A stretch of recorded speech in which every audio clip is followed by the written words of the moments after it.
नमस्कार दोस्तों, घरेलू टोटके चैनल में आपका स्वागत है। दोस्तों, शास्त्रों के अनुसार वैशाख शुक्ल सप्तमी तिथि को माँ गंगा स्वर्ग लोक से शिव शंकर जी की जटाओं में पहुँची थी। इसलिए इस दिन को गंगा सप्तमी के रूप में मनाया जाता है। दोस्तों, इस वर्ष गंगा सप्तमी का पावन पर्व 18 मई दिन मंगलवार को है। इस दिन गंगा जी की उत्पत्ति हुई थी और इस दिन गंगा जयंती के रूप में मनाया जाता है। जिस दिन गंगा जी पृथ्वी पर अवतरित हुई थी, वह दिन गंगा दशहरा के नाम से जाना जाता है। इस दिन माँ गंगा का पूजन किया जाता है। दोस्तों, इसके अलावा इस दिन भगवान श्री हरि विष्णु जी की भी पूजा की जाती है, क्योंकि खास तौर पर वैशाख महीने में भगवान विष्णु जी की पूजा करने का खास महत्व होता है। गंगा सप्तमी के अवसर पर माँ गंगा में डुबकी लगाने से आपके जीवन के सभी पाप धुल जाएंगे।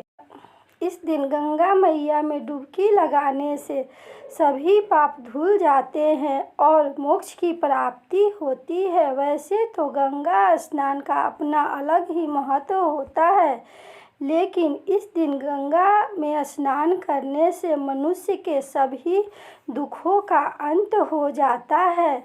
इसलिए दोस्तों, गंगा सप्तमी के दिन आप इस दिन गंगा मैया में डुबकी अवश्य लगाएं। दोस्तों, यदि यह संभव न हो तो आप गंगा मैया की पूजन इस दिन अवश्य करें। कहा जाता है, गंगा नदी में स्नान करने से 10 पापों का हरण होकर अंत में आपको मुक्ति मिल जाएगी। इस दिन दान पुण्य का भी विशेष महत्व होता है।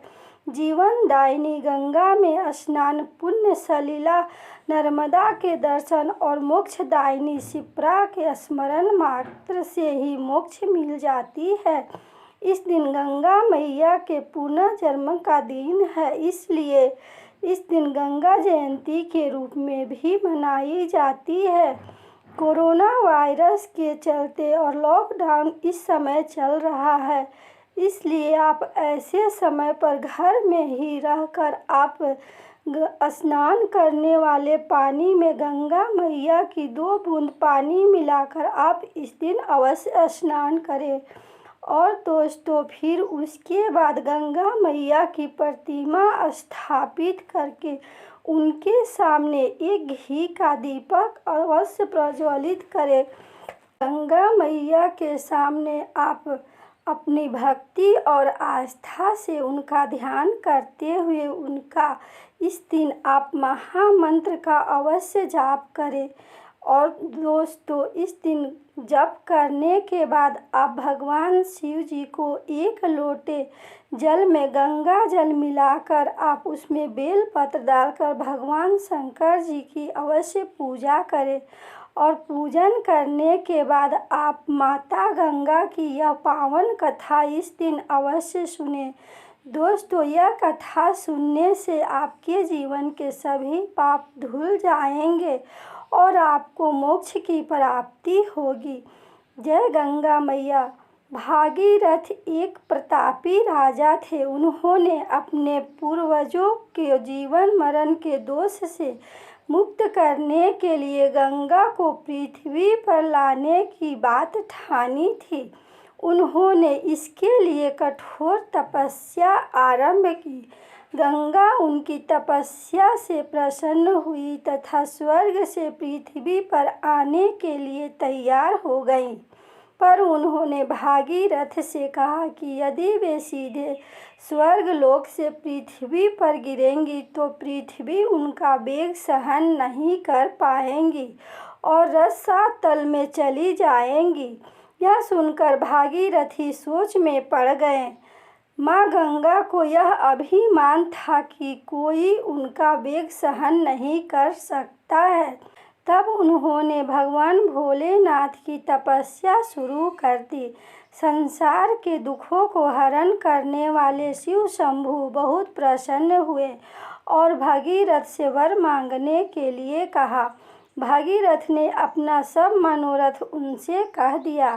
गंगा जैसे ही स्वर्ग से पृथ्वी पर उतरने लगी, गंगा का गर्व दूर करने के लिए शिव जी ने उन्हें अपनी जटाओं में कैद कर लिए।